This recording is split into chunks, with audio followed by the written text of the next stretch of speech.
Hi there, and welcome to this week's weekly Gersnet podcast.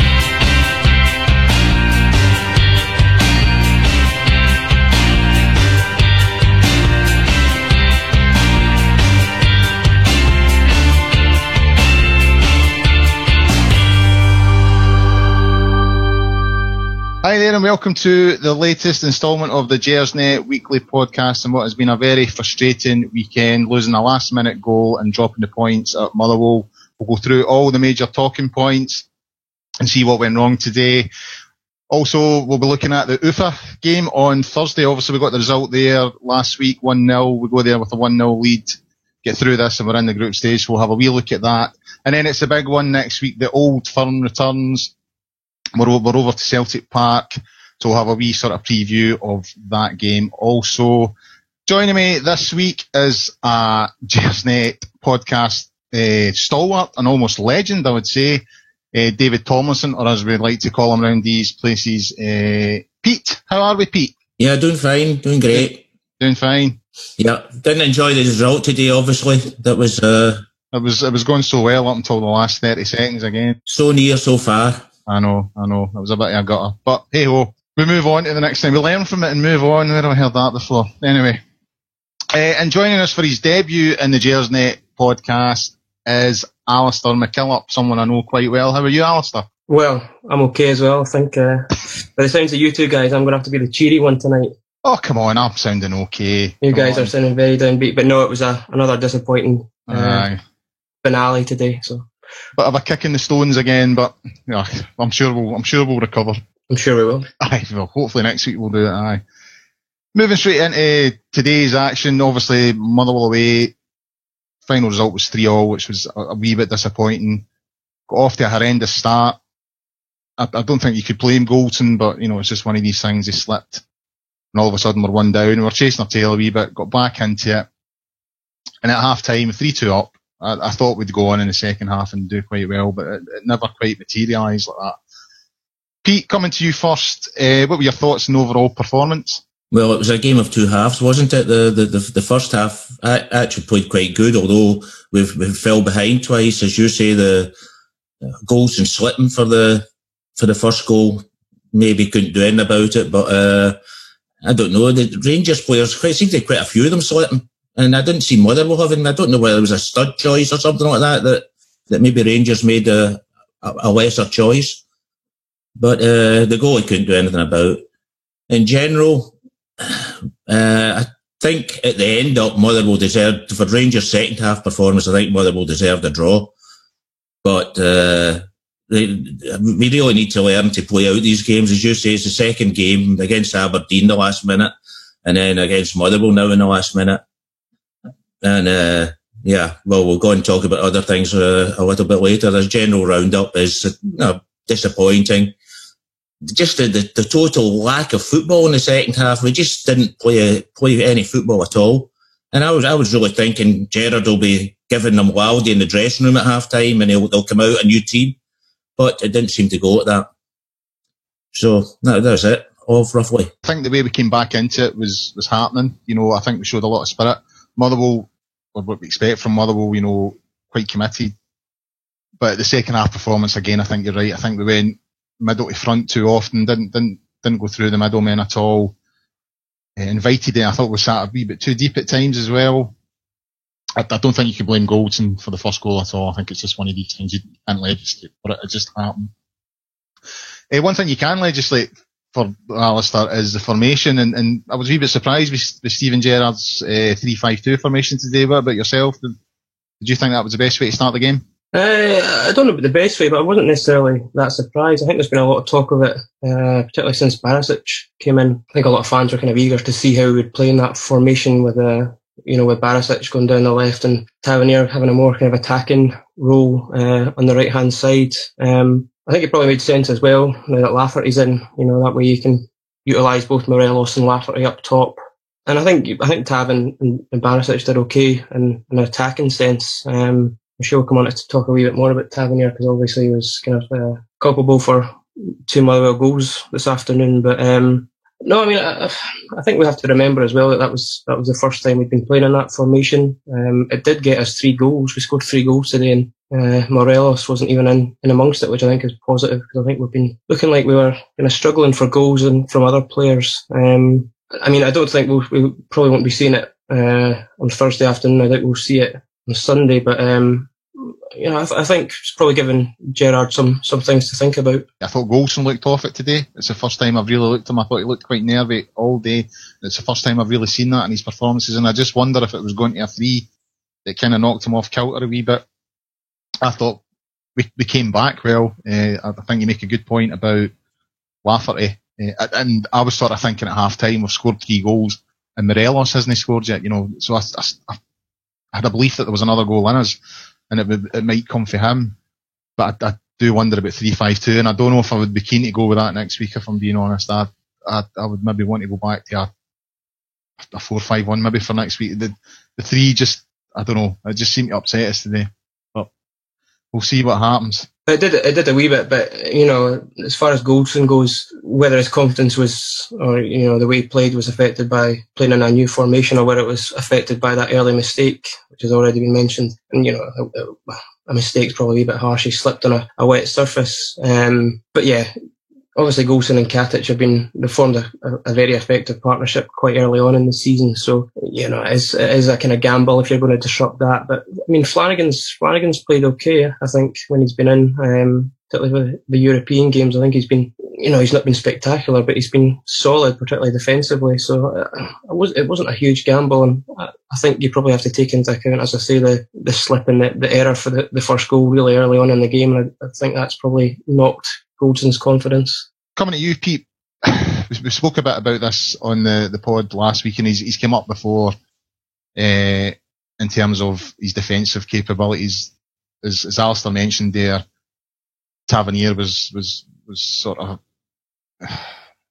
wasn't his best in terms of his defending today at the 2 set pieces. The first one was a free kick, let his runner go off him, and the same eventually. The same happened with the second one as well. I sort of spoke last week about there was maybe an argument about putting him one up, and maybe having Flanagan at right back. Do you think it's now, after that today, that there's a stronger case to say he's not a right back? He got 3 assists last week. Still think there's any denying what the boy can do for us going forward, but defensively, is there now a case to say we need to get him out of there? Well, he was actually moved forward to wing back today, wasn't he? And I certainly don't think he's a right winger, so I don't really see. I prefer him as a right back, because I think he's got more room. He's got room to run. He doesn't really get a player against him when he's playing right back. And I think if you move him forward, that he'll get marked more and that he's less effective. Although his crosses are absolutely sublime sometimes, and that'll be a big miss if you don't use him. But I think he needs a room, and I don't see him being any much better further forward. I mean, I don't know if I would agree with that. I think you've got a good point in terms of, he comes from deep, so if you move him one up, he loses that effectiveness. Going forward, I think, he got another assist today, he sent in the cross for Lafferty, got 3 last week. Going forward, the guy is phenomenal, I think. I would have him in the team every week. But these defensive slips are starting to cost us now. That's 2 goals today. I thought he was a wee bit slack for Kilmarnock's goal last week. Once Arfield got done, I thought he was slow to come out and be alert to the danger and let the cross come in. And as I said last week in the pod, I do think teams that are planning to play against Rangers look at that right side. I think they can get some joy out of it. But it's a hard one. It's maybe just a case, as you say, that he stays at right back and Stevie G tries to improve him as a player and in terms of his defensive capability. Alistair, it was obviously Kyle Lafferty's sort of first start domestically today. I know he came on Thursday night in the European game, but his first domestic game. How did you think he played? I thought he was fairly effective. Obviously, he got the 2 goals. First one was a big deflection, took it away from the Motherwell keeper. But the technique to kind of volley it was incredible. It was, reminiscent of that goal he scored the other week for Hearts against Celtic. And then the second goal was, kind of classic Lafferty goal. It was a great cross from Tavernier. and he just kind of got his head in it and poured it down off the wet surface and past the keeper. I think he, it looked like there was a lot of potential there with him and Morelos. I think they'll cause, if they are going to be playing together, I think they'll cause a lot of defences a lot of bother. They're fast, they're physical. I think they were giving the Motherwell back three quite a bit of bother, particularly in the first half. And you could see that, Lafferty was being quite smart. He was winning kind of free kicks for minor things. I think the headline has to be, second debut, I guess you could call it. And he's got his 2 goals. I don't think we can ask for too much more, to be honest. I've said this previously on the pods. I think he's a better player than the one that left us 4 or 5 years ago. I think he worked hard today. I think he deserved his 2 goals. You say, obviously, the first one there was a wee bit of luck involved in it, but the second one was a sort of typical Lafferty goal. Got in front of his marker, bullet header. I think he'll do well for Rangers. I think we've got a good player, and I think he'll add an extra dimension in the dressing room as well in terms of knowing what Rangers are all about and what it means to play for the club. Pete, coming back to you, the boy Hartley scored the late equaliser, which made today even more a bit difficult to stomach, if I'm being honest. We obviously came out with some comments through the week about, Cardoso, and he broke his nose, and how they thought it was fun to watch him weeping and all that kind of a thing. I mean, should he have played today? I think those comments are bringing the game into disrepute. I mean, is there an argument to say he shouldn't have been playing today, and should he still face some form of punishment for those comments? Well, I definitely don't think he should have been playing. And even Chris Sutton agreed with us that he shouldn't have been playing. It was also him that made the Morelos statement the last time that he would give him a square go out in the car park. That was Hateley as well. So he seems to be a bit of an idiot. But it was unfortunate he get the goal that won it for, or not won it for them, sorry, that feels like winning it for them, but they get the draw. But can I just come in and just get back to the game for a second?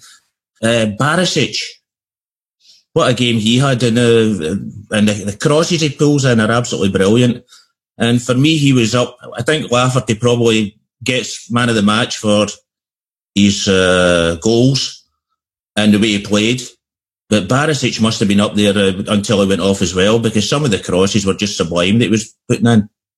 And he was out sprinting I think it was number 4 that he was out sprinting all the time. It was really, I was really very impressed with him. Well, I mean, in terms of his delivery, I can't disagree with you, Pete. And that, I think that's something that Rangers have got now in their locker. When you look at what Tav can do in terms of swinging a ball into the box, well, his delivery is equally as good. Going forward down the flanks, I think Rangers are very, very strong. There's no doubt about that. And Barisic is definitely added to that.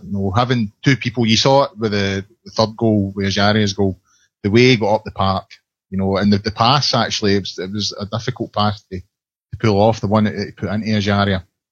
I can't disagree with you. I thought Barisic was fantastic today, absolutely fantastic. And I think we've signed a decent player there, no doubt about it. On the other hand, McGregor probably had his worst game since coming back. I think they all did at the back. I think they all looked nervy all day. And as I was saying earlier on, I don't know if it was going to the 3 that done it. I don't know what it was, but there was just something there all day. That composure, there was a wee bit of it in the first half. I thought we tried to play in the first half, get the ball down. Because at the end of the day, we're a better football inside than Motherwell. Second half, we weren't at the races at all in terms of, our capabilities. I agree. What about the goal calling? Do you not think McGregor should have came for the ball? I didn't think at first, but I looked at it again, and there was actually nobody in front of him. I think there's an argument to say he could come out, but there's a lot of bodies in there. There is the old argument. If Stuart was here, he would probably disagree because he's part of the goalkeepers union. But I always think if it's anything in the 6-yard box, you should maybe be looking for your keeper to come for it. That said, I don't think it excuses the defending, to let Hartley in and score. It's really frustrating. That's 3 league games this season, and we've dropped 4 points now down to, late goals. The first one at Pittodrie, I felt we were really unlucky, playing so long with 10 men, when we shouldn't have been. I think it's been established that Morelos didn't deserve to be sent off in that game. So that felt unlucky. I don't think we deserved anything from being honest. I think the point is pretty much I think Motherwell deserved that goal, and it felt like it'd been coming for a while. So it's kind of two different feelings to me in terms of the Aberdeen game and today. But it brings me on to the next topic that I wanted to discuss with Alistair is the conceding of the late goals. Now the first one was actually, I think it was Barisic scoring for Osijek. We were 2-0 up, and we conceded a late goal. And it made the last 2 or 3 minutes a wee bit nervy because if Osijek had scored, they would have went through. Then obviously we had the late goal at Pittodrie, but again, that's a wee bit different because we'd played so much of the game with 10 men. And then this one today, it was literally the last kick of the ball. If Rangers see out that corner kick, they take all 3 points and everything's rosy in the garden again. Alistair, do you think this is maybe becoming an issue? Is this something we need to stop now, nip it in the bud now? I remember, I think it was last season or the season before, Partick Thistle developed a bit of a habit, the last 2 or 3 minutes of games, they were always conceding goals, and it cost them so many points.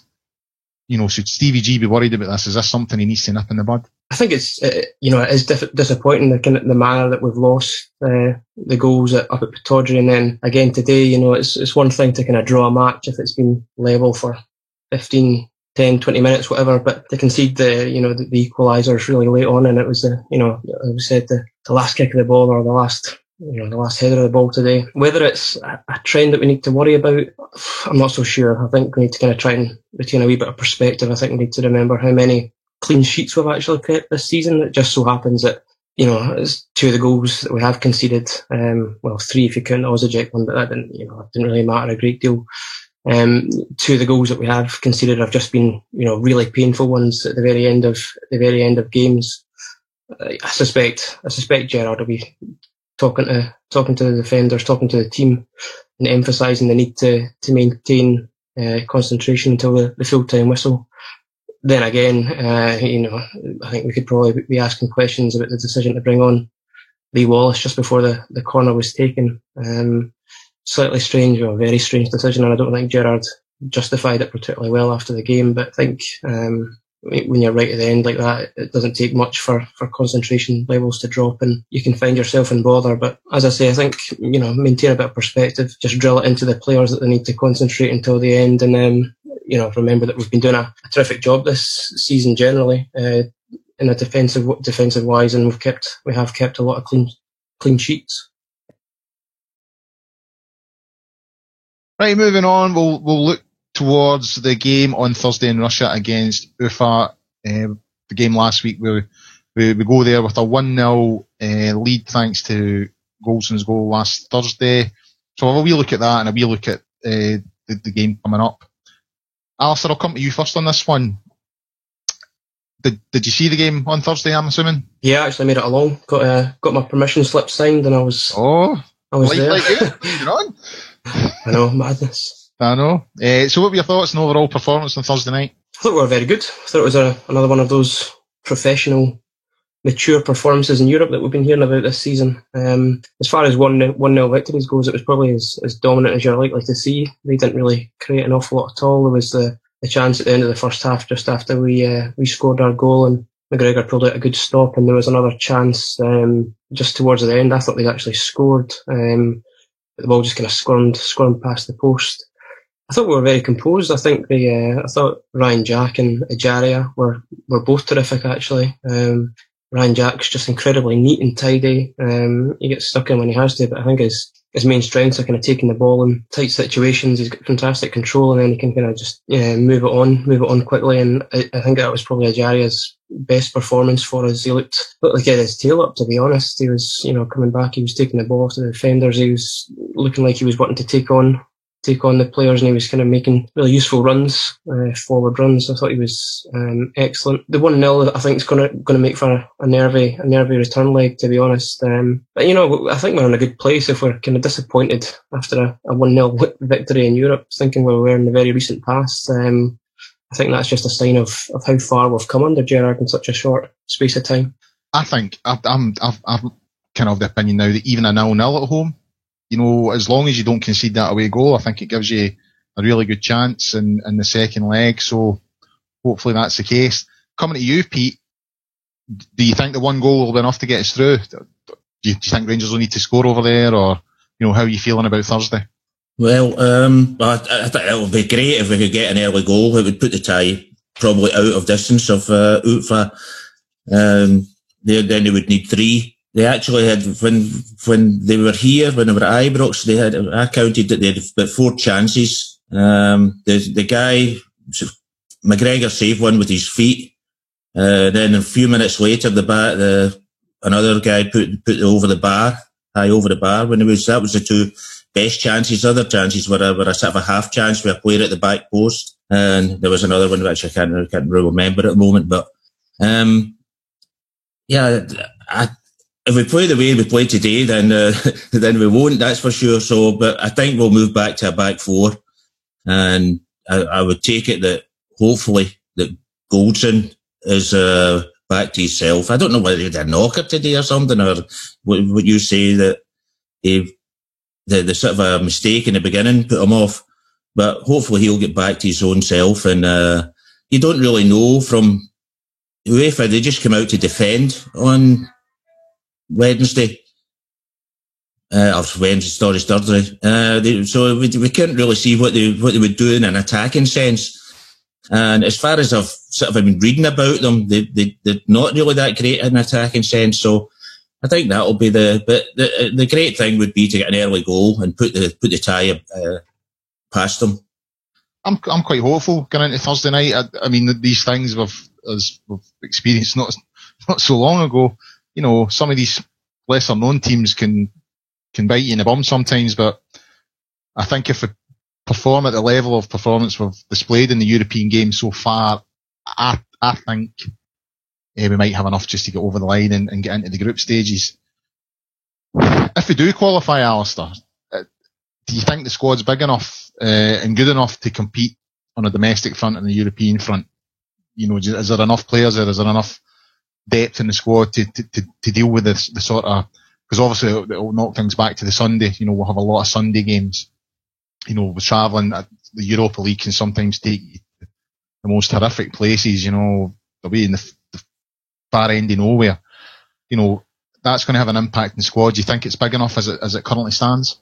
Probably not. I think Gerrard would like to get in another couple of bodies before the deadline. I think today has probably shown that, you know, for all we can kind of rotate and move things around, and you know, that was another reason maybe why the 3-5-2 was used today, because it did allow Gerrard to rest players like Kent, Narfield and Candace, who I suspect will come in again on Thursday. But you know, I think there's been a few games already this season where the bench has looked a little bit thin, and it just takes injuries, suspensions, and all of a sudden you're really toiling for players who can come in and do the job. And as you say, you know, travel's a huge aspect of it. But we'll see. You know, the prospect of European football, you know, is not a done deal yet, of course. But the prospect of some European football could be enough to get another few folk in.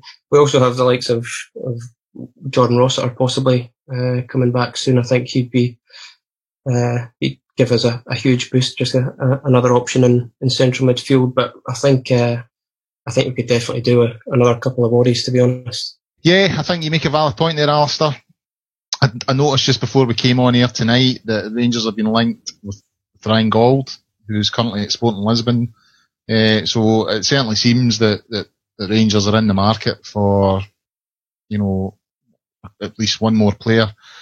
I agree. I think the squad as it currently stands at the moment, maybe a bit thin. The point you make about the bench is valid. You know, there's a lot of times so far this season when you've been sitting there thinking, well, who can we bring on? You look at the bench and it's the options there aren't great. But obviously we hope we're all going to get there and it'll be fine. Pete, obviously it's been a while since we've had a sort of extended European run. Is there a possibility that if Rangers were to qualify on Thursday, which I think they will and we all hope they do, could it end up potentially hindering Rangers, you know, long term in terms of, you know, added games to the fixture list? And I know it's unlikely that Celtic won't qualify, but if they didn't qualify and we did, would that then maybe add a bit of an extra dimension to our fixtures that would actually be a negative and hinder our attempts on the domestic front? Yeah, sure will. because then you're going on to, if we get through, then you've got 3 extra games, and then you're away and the Thursday, you're playing on the Sunday. For revenue, it'll make a big difference, because I believe it will be around about 10 million, including the gate receipts.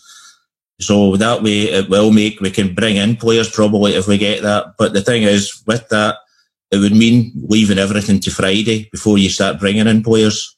And whether Rangers have been contacted players for that, I don't know.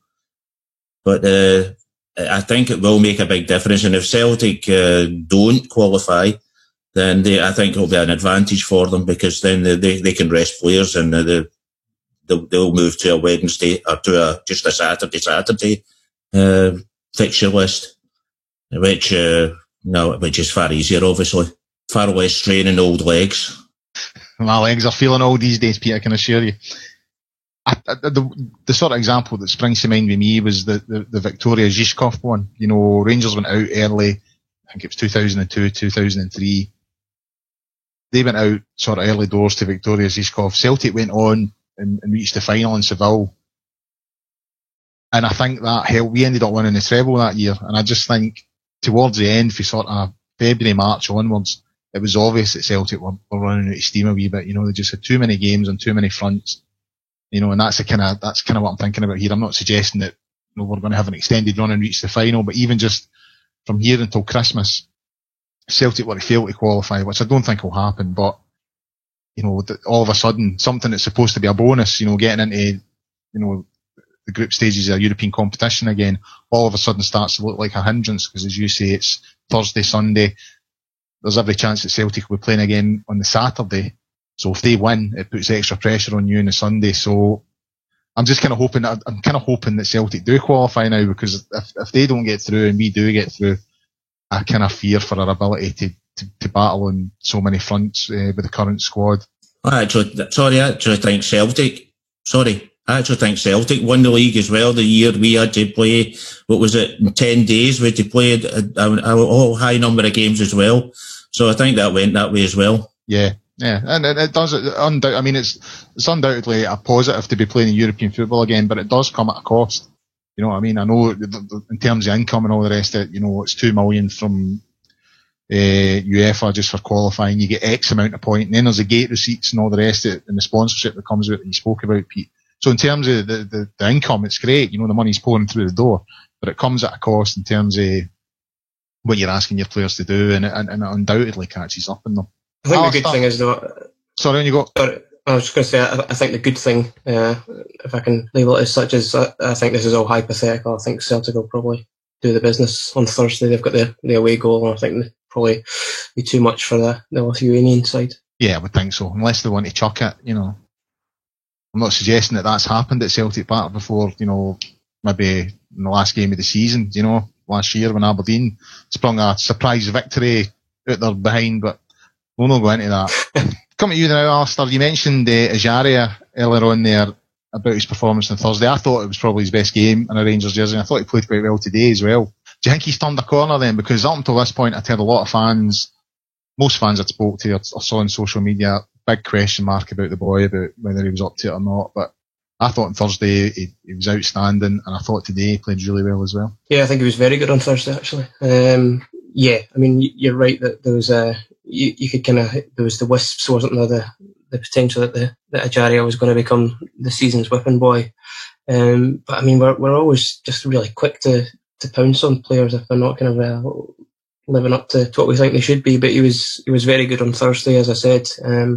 Very confident on the ball. He was looked like he has his tail up, and hopefully he's just one of those players who needs that. You know, he needs a few good performances under his belt to get his confidence up, and then that's, you know, loosens up his style of play, and he can kind of start playing to the best of his ability.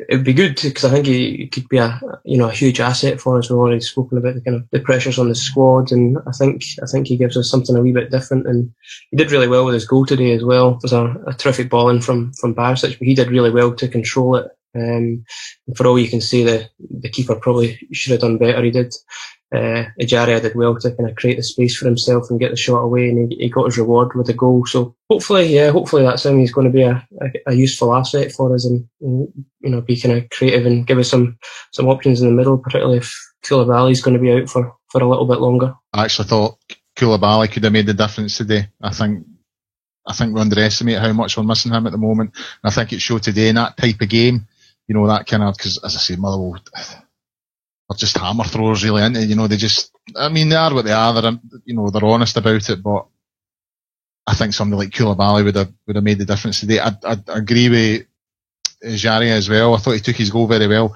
There was I have to be honest and say, it's probably a sign of me getting to a certain age, but when I saw his goal, I thought it hit one post and sort of creaked over the line at the other.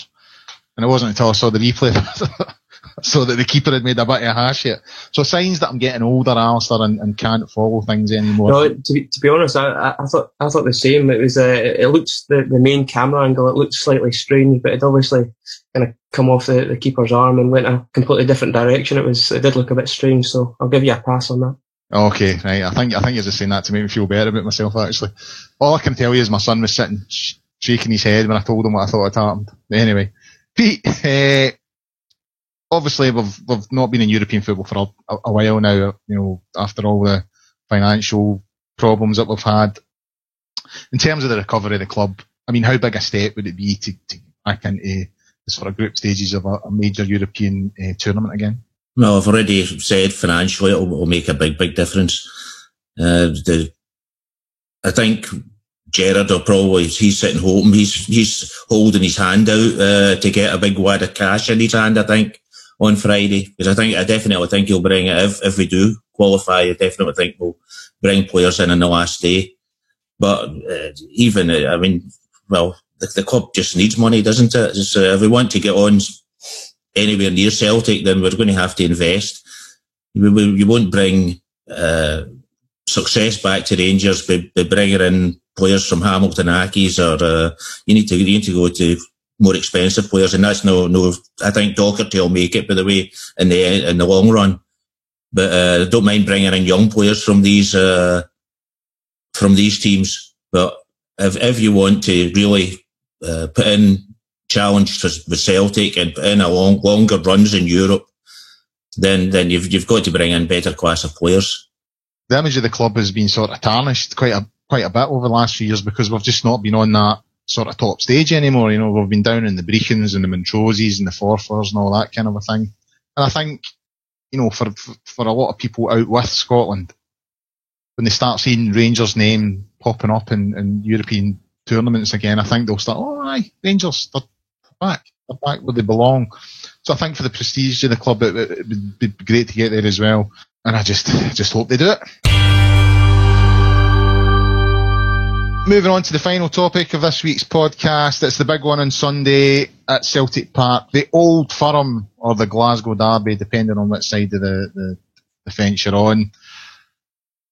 First time Steven Gerrard will have faced Celtic, a big test from across the road against his former boss Brendan Rodgers. A huge game for Rangers, slightly bigger now given that we've dropped points today and we've slipped behind them on the table. Alistair, I'll come to you first. How are you feeling about Sunday? Are you feeling confident? I'm feeling more confident than I thought I would after some of the results at the end of last season. Today was obviously a wee bit disappointing. I think we probably lost a wee bit of momentum. And I think the fact that we could have been going there ahead of them in the league and we're not anymore after they beat Hamilton after us this afternoon, I think that's a pity. But I think we should be fairly confident. I think we'll probably go back to the four at the back. And as we've said, we've looked really solid like that in that formation this season. It's just going to be a case of seeing how this team kind of responds to serious adversity. They did well today to come back twice from going behind, but Sunday will be a totally different test. And I think we should look forward to it. I think we should be kind of mildly confident. I don't think we should be fearful. And I think I certainly was bordering on fearful at the end of last season. But I mean, that was obviously a team without any character, without any spine, without any guts, to be honest. Led by a manager who probably shouldn't have been there. And I think this Rangers team's a totally different proposition, so it'll be interesting to see how Celtic respond to that and how we respond to a really stern test, probably the biggest test we'll have faced so far this season. Assessment of last season, I was really fearful going to Celtic Park for that game last season, and justifiably so given the result. Don't have that fear this time. I'm going over feeling that we'll certainly make a better fist of it and we'll put up a better account of ourselves. I think you're right about Murty. He just should never have been there in the first. Someone like Steven Gerrard, some of that presence, that character, I think will put some of that onto his players, and hopefully it'll show in the performance on the day. So yeah, I kind of echo your sentiments. I wouldn't say I'm overly confident, but I'm not fearful, which is definitely a step up from where I was last season.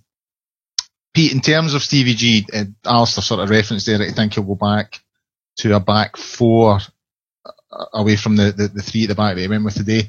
What do you think? How do you think Stevie G will set up for next week? Yeah, well, I think he will go back to the four-man defence. I think it was a wee experiment today, but I think against Celtic he'll go back, he'll put it back, and maybe just put one man up front. Will he play Lafferty and Morelos? I don't know, because I certainly think there's scope for Lafferty to play, but I don't know if it would be part of a two. I think he might go 4-5-1 next week.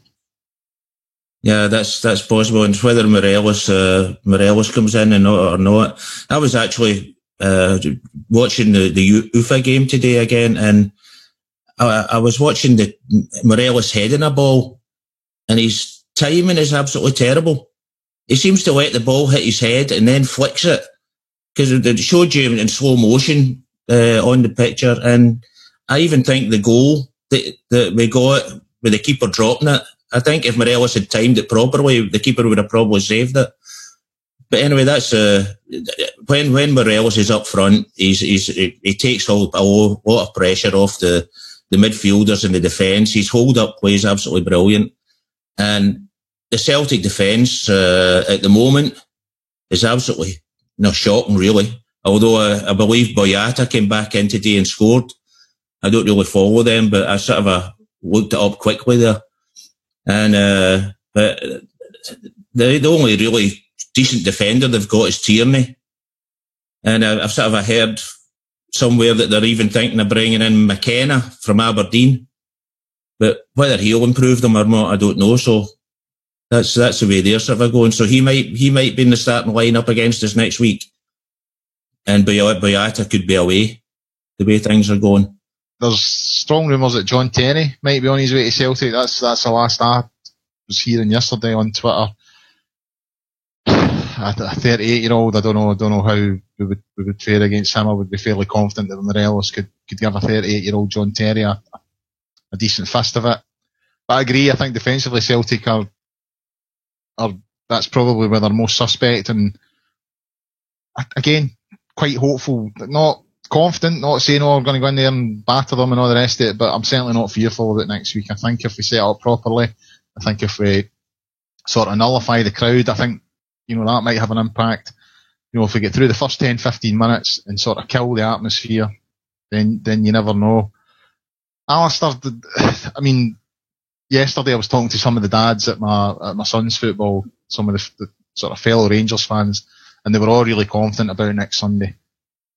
Do you think today maybe just gives that a wee dent in confidence, the way we sort of dropped 2 points just at the death? I think it definitely does. If we get a good result on Thursday night, if we manage to qualify, then, the ship will be righted again and we can go into Sunday, in good spirits. I think, I don't know who these dads were that you were talking to. I think they'd probably been drinking at the kids' football or wherever you were. If they were really confident. I think we've had a very good start to the season. We've been better than I think a lot of fans thought we would be. I think we have to remember that Celtic, for all their own difficulties, and we know that they're weak at the back. Brendan Rodgers has kind of said as much himself. I think, we need to recognise that they've got a lot of good players, midfield, up top. If they're playing, Dembele and Griffiths, I think they'll give Goldson and Katic a really tough time of it. So I think we have to show.